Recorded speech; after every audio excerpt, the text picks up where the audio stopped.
isifo lesesidalwa yini mhlambe ngizwile ukhuluma ngovirus no bacteria kodwa ke kudalwa yini mhlambe nje mangisondelene nomuntu uyangthelela noma into ibuthe emanzini ikuphi kunjengomkhuhlane ngena nje njengomkhuhlane ngoba kuya ngama droplets sabo esiphefumula ngawo la ukuthintana umuntu ukuphefumulela umuntu konke lokho kuyakhoza ukuthi ibispread manje ke into ongayigwema le ngoba phela mawuthi niya spread ngokuthi ukukhwehlelana singayigwema noma ukuthi singayigwema kanjani kunjalo iyagwemeka ngoba kubalekile njengoba kade khuluma nje eMC lapho ukuthi sihlanzeke sizivikele ngama-mask sizivikele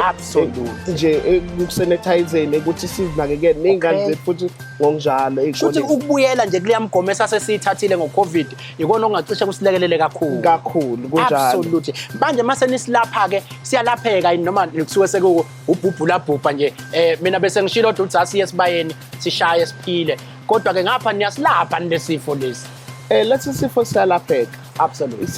siyalapheka siyatreat-eka kodwa kubalulekile thina sike sigqugquzele kakhulu ukuthi abantu abagome izingane ngesikhathi esifanelekile ngoba uma ugonyiwe kuba ngcono uyasithola yebo kusithola kodwa kuba ngcono uma usugonyiwe remember ukuthi kulokhu njengoba nje sibe nokuthi siphume sibe khona sibonakale kakhulu ey'nganeni from 5 to 9 years lapho sibona sikhupha khona ngo-83% kuleyo age group kodwa futhi nabo abadala basitholile lesi sifo lesi lapho sibonakale khona kubantu abawu-34 years sikhuphe ngabo 67% kuwo lo nyaka lo esikuwo